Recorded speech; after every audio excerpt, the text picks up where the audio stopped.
So guys, आज मुझे Instagram पे एक मैसेज रिसीव हुआ और रिसीव होने के बाद वो मैसेज तुरंत ही डिलीट हो गया। तो मैं ध्यान भी नहीं दे पाई कि वो मैसेज किसने किया था।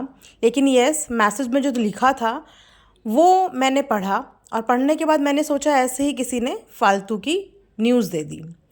लेकिन उसके थोड़ी देर बाद मैं फ्री हुई और मैंने अपने इंस्टाग्राम चेक किया और स्टोरी में मुझे कुछ ऐसा देखने को मिला जिसे देख के मुझे लगा कि नहीं, मुझे जो अपडेट मिली थी वो अपडेट बिल्कुल सही थी। Hello hi, welcome back to my channel earth mom Dehradun. Guys, podcast पसंद आए तो लाइक शेयर एंड सब्सक्राइब ज़रूर करना।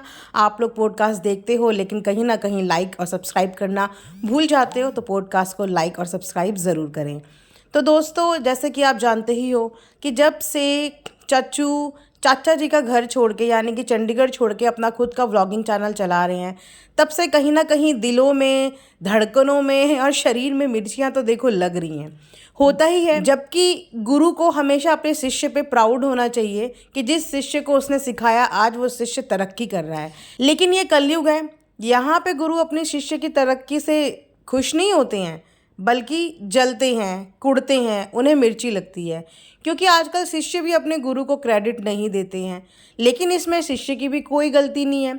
जब शिष्य को चंडीगढ़ से इंस्ट्रक्शन मिले हों कि कितना बोलना है, कब बोलना है और क्या बोलना है, तो शिष्य ने उस चीज़ को फॉलो करते हुए अपना मुंह अभी तक नहीं खोला।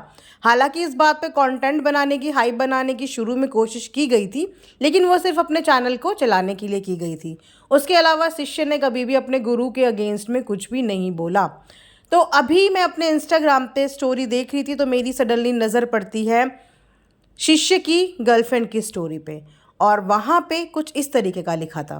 So here I come with a big boom news. Your beloved ones deleted my YouTube account, Gmail account and each and everything which I don't care, but I feel hurt and bad. Anyways, karma is a someday you have to pay for this. So guys, ये story किसी और की नहीं, हमारे प्यारे शिष्य मितिन की girlfriend Lisha की है। तो लीशा ने यहाँ पे अपनी फीलिंग्स का इजहार किया। कुछ टाइम से आपने देखा होगा कि लीशा भी अपने यूट्यूब चैनल पे एक्टिव नज़र आ रही थी और मिनी व्लॉग्स वगैरह पोस्ट कर रही थी। तो किन को इतनी मिर्ची लग गई इन दोनों की ग्रोथ को देख के, क्योंकि काफ़ी टाइम से व्यूज़ में थोड़ा सा ड्रॉप आया है इनके बॉयफ्रेंड की।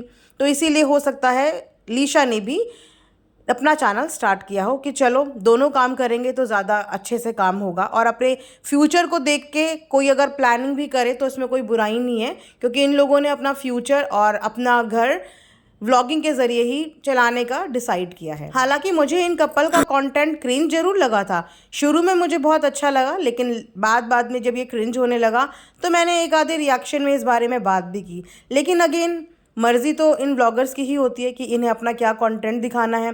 हम तो सिर्फ यहाँ पे सजेशन देने के लिए बैठे हैं, किसी से पर्सनल किसी को टारगेट करने के लिए नहीं बैठे। सो गाइस, इस तरीके की हरकत का ना मैं बिल्कुल भी सपोर्ट नहीं करती कि आपकी पर्सनली किसी से कितनी भी खुंदस हो, कितनी भी आपको नफरत हो या कितना भी आप चिढ़ते कुढ़ते हो, लेकिन आपको कभी भी किसी की रोज़ी रोटी पे, किसी के प्रोफेशन काम पे ना अपनी पर्सनल इश्यूज़ की वजह से अटैक नहीं करना चाहिए। अब आप खुद बताइए और खुद सोचिए कि लीशा का यहाँ पे कौन दुश्मन होगा जो उसका यूट्यूब अकाउंट भी डिलीट कर दे, जो उसका जीमेल अकाउंट भी डिलीट कर दे। क्यों?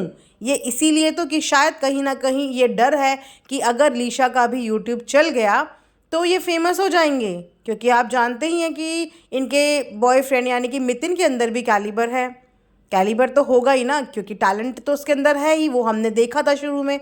और अपने उसी टैलेंट के और अपने उसी ह्यूमर अंदाज के चलते हुए उसका चैनल काफ़ी जल्दी ग्रो हो गया। लेकिन इस चीज़ से प्रॉब्लम किसको हुई? इस चीज़ से प्रॉब्लम हुई, आप लोग समझ ही गए होंगे। नाम मैं यहाँ पे नहीं लूँगी क्योंकि इस चीज़ का मेरे पास अभी कोई सबूत नहीं है। लेकिन अब यहाँ पे ना चीज़ें बहुत ही पर्सनल लेवल पे जा रही हैं, इतनी पर्सनल लेवल पे कि इंसान किसी को हार्म करने से पहले कुछ भी नहीं रहा है कि मैं ऐसा क्यों कर रहा हूँ। कल को ये पलट कर मुझ पे भी वार हो सकता है। अपनी सो कॉल्ड इमेज को बनाने के लिए और अपने सो कॉल्ड स्टारडम को बनाने के लिए किसी भी छोटे यूट्यूबर्स को टारगेट करके उनके चैनल को डिलीट करवाया जा सकता है। क्या किसी के चैनल को डिलीट कराना इतना आसान है? Well, being a creator, growing creator, मैं इस चीज़ को समझ सकती हूँ, इस फीलिंग को समझ सकती हूँ जिस फीलिंग से इस समय पे लीशा डील कर रही होगी।